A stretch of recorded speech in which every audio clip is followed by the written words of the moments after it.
How does it feel for you to be here and your own space and your own dojo and to create this kind of community? Well, for once I feel like is how I made it. It's like how it's possible. It's like a dream, and it was a big effort. A lot of work, and yeah, I mean, I'm super proud. What can I say? I'm super happy. It's like my home. I feel here like, as I said this morning to you, it's some my furniture is my mom family furniture, and I have my childhood books, and a lot of gifts that people gave me. Aikido people, and I don't know. For me, it's like I feel like home. Yeah. Has your understanding and your view on Aikido changed since you opened this beautiful space? Yes, I think so. Yeah. I mean, I think it's a process, no? You you don't think the same way when you are 50 than when you are 15. Or maybe yes, but something is wrong maybe. So yes, I think I learned a lot from the past, from the old dojo, and I try to make it better. And I think I did it. Probably for sure I do my new mistakes because it's human, but yet I create something different. Aikido right now at this point in your life of having your own dojo, a group of students, and traveling to different seminars. How do you see Aikido right now? How do you view it?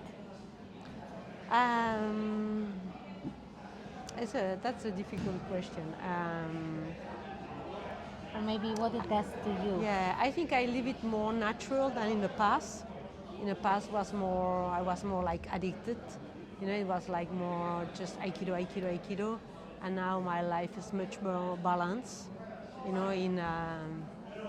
with Aikido, and but also a life, no? So it's my life, and Aikido is part of my life. And in the past, it was the opposite, and that make me feel better. I think I'm much more patient, no, paciente, patient with people, and more empathic. I always think that Aikido is for everybody, so it's not like I really change my mind, but just here I can be myself. It's I don't have to share like my feelings or the way to treat people or how I deal with the community. I don't have to share with another person. I just can do my way, and that make things different. So yeah, I think it's. I don't think I really changed from the past, but it's more me. I think also ego zero doesn't exist, no, but I have less ego than in the past. So I think I learned to, like to be more calm. Maybe people miss the young energy, maybe I don't have this young energy anymore, but I have other things. You have young energy. I saw it this morning. When someone new joins your dojo, how do you introduce them to Aikido? I'm just asking because a lot of people are curious how to, attract people and how to kind of encourage them to stay. So how do you work with a beginner? How? Um, I mean, it's of course it's two process. One, that the people arrive here. Well, this is you can influence, but it's the social media, it's what people talk, or if they research. So you can not really control. You can control a little bit, but it's not really in your hands, no. And the other side is when they arrive, then yes, it's a little bit on your hands that they stay. So I think it's very important that they feel welcome, because if they don't feel welcome, then for sure they will leave the dojo, because as a beginner, you feel very that you don't know anything, you know, and you feel very how to say that, useless, no, and very Insecure. yeah, insecure, and you don't know anything, and I don't know, but I think people have a time to feel that way, you know. Yeah. People don't like to feel they don't know anything, or they, you know, especially in the world that we live, no, that everybody wants to be good in something, you know. But of course, everybody have skills for something and is good in something, you know. But of course, when they arrive to Aikido, they don't know anything. So I think it's important that the group make these new people feel welcome, not only outside the mat, but also, you know, on the mat, like practicing with them, you know, that not feeling being apart. And I think I was very lucky when I opened the dojo. Of course, already the people was nice, you know, but I had a guy from Argentina who came. He was Shodan at that time, and he left last November, and with a Sandan, and his name is Fede, if he listen that. And he was so gentle with the new people. So I think the rest of the group imitate him, you know, and so now it's like everybody have this attitude, and also because people was nice when they arrive, they are nice to the people who arrive, you know. So you create like this circle, and I think that's wonderful. So I think this is the most important thing, that they feel respected and welcome. You know. And what would you advise new teachers? New teachers, what would you advise new teachers how they teach so that people stay and enjoy the practice? Well, one is the thing that I just say, and another one that I think is very useful, because for example, at this dojo during the week we do like the same classes. Even we had different teachers, we all follow the same techniques, and we did like an evolution. And of course, you can add little things, or everybody has a different point of view.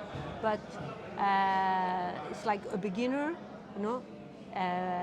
If it comes like 2-3 times a week, they do 2-3 times almost the same things. So at the end of the week, the feeling is they learn something, and so they can improve much more faster. And I think when people get frustrated, it's also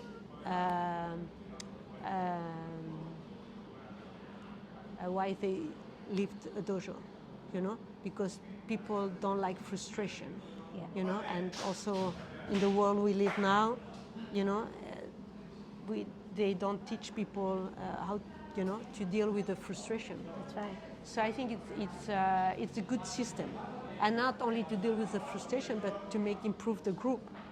So I'm happy with this system, but also that you need that the people who work with you, you don't have these ego fights, you know. Nobody is thinking, I know the techniques better than the other, you know. We just follow all, you know, the techniques, and we don't try to explain differently, or we don't try to be better than the other, you know. So I think it's important to work like a group, and like a structure, like more flat structure, not pyramidal structure, you know. So of course it's my dojo, no, and I am the main teacher, but everybody's treated equal, you know, and I think this is important if you want your dojo flourish, you know, and grow, and not have these fights and the egos, you know, and then people leaving, and you know, or creating groups inside your group, you know, or things like that, you know. If you want a healthy group, a healthy community, you have to work like together, and let people also express themselves, But, So some Japanese teachers, they just teach by showing, right? They don't talk, they don't say anything. What's your style? How do you deal with this whole group of new teachers that are growing under you and students? And how do you actually get your message across to your group? well, it's um, in the. I mean, personally, I'm quite shy, so it's when I'm alone with my students, I feel more comfortable. But when I have other people around, or sometimes I talk seminars, I feel uncomfortable. I have to deal with that. So and in the past, it was much more. So I didn't talk too much. But of course, here that I start the dojo by myself, you have to explain more. So I think I learned how to express myself and how to explain more things. I don't know. It's of course the Japanese culture. For example, Tamura Sensei say that what people can't say, it can't be explained. If you don't see it, why I should explain you. But we are not Japanese. Of course, we do a Japanese martial art, but we are not Japanese and we are not in Japan. So I think you have to adapt everything to also our culture. So you have to make a balance, in between of course, we practice an art martial with Japanese, and we must be respectful, with the rules and the culture. But at the same time, without being unrespectful, you have to adapt a little bit the things to your culture, because I know many people who come back to Japan and they want to do exactly that, like Japanese, and they fail, because people don't understand or don't accept certain behaviors, So yeah, so I think it's to keep a balance, I mean, it's like maybe you have to teach people how to observe, you know. Maybe they don't know how to observe, because observing is in the Japanese culture, That's right. They observe the flowers, the ikebana is not only about to do the flowers, then it's a name for that, but I'm very bad for my memory, it's terrible right now. But it's a meditation that you look the flowers and you see how they, they come down and they flourish and they change, and then you think about the past of the life and things. So I think observing is part of the Japanese culture, but observing is not really part of your culture. That's right. So maybe you have to teach also people, Yeah. and then maybe they, I don't know, when they go to a seminar or they look at a different teacher, maybe then they can see what you explain in the class. You make her brains working. Yeah. So I don't know. I think Do you like when your students go to seminars? yeah, I think so. I mean, it's good that they see other things, and practice with other people, and yeah, I think it's very important. Where do you see Aikido in 10, 20 years, and what parts of it should we cultivate I cultivate. to make it flourish? Uh-huh. I don't know if to make it flourish, but Aikido it's an art, and like an art, it's alive, and it's changing constantly, for bad or for good, So it's things I like from the evolution of Aikido. It's like it's it's more fluid, it's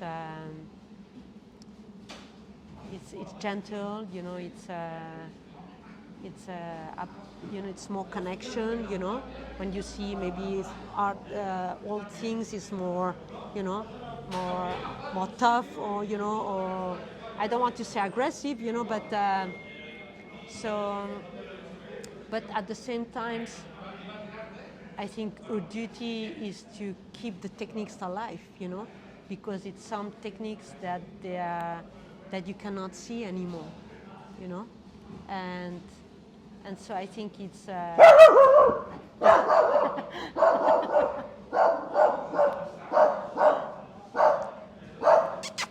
squashy.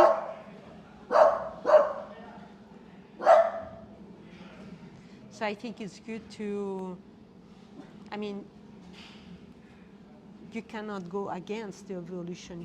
You must melt with the evolution, That's right. and it's a good evolution. Also in ukemis and all these. So I think you have to follow the evolution, but also we have this duty to keep alive, like some techniques that if we don't do it, they will just forget it, or miss it, and then maybe so Aikido in the future, like, will be very different that Aikido in the past. Yeah. I'm just curious about you personally. When you do Aikido, is there anything that you think about, or anything that you focus on, or anything that's important for you to get out of practice? Like, for example, some people say, I do it for mental health, or to de-stress. Is there anything in it for you that, or is it just such a practice that you don't even think about it anymore? I think when you practice, you practice or you teach, you already disconnected. That time you don't think about anything. You are completely in the class. So I think this is the good thing of Aikido, but I'm not doing Aikido for that. I just do Aikido because I just enjoy so much. I love the techniques. I'm absolutely passionate of. I can do the same techniques the rest of my life. I don't care, I like this research of constant to, you can do it better all the time, that it's never well done, and also of this unique moment that you are living, that it's very, it makes you be in the present, in the moment, to live the moment, and this is also something that we are missing in our society right now. We are not living the moment. We are living in the phone. We are living in the past, in the future. Yeah. But Aikido put you in the present, put you with the other person. It make you confront yourself, and because you have your worst enemy. So. Yeah, so this I feel, that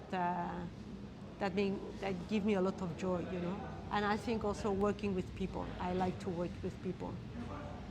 I never think really about what I can be in my profession, because I only just did Aikido, but I can say that I like to work with people. So maybe if I'm not teaching Aikido, I would like to do something that, working in a community, or like. Is there anything else you would like to say that I didn't think to ask? Anything at all? Would you like to add anything? I don't know. Maybe that. Aww. Maybe that now we are like here, like talking for the people. I just I want to say that I feel very grateful for life, and I'm very grateful to the opportunities that life gives to me, not only in my private life that I feel so lucky, but also in my Aikido life. I feel so blessed for the people who I have around every day, who are my students, and also for the friends I have around the world and support me and help me. And yeah, so yeah, that's the best part of Aikido, people. Well, thank you so much. I really Yeah. appreciate it. Thank you to you.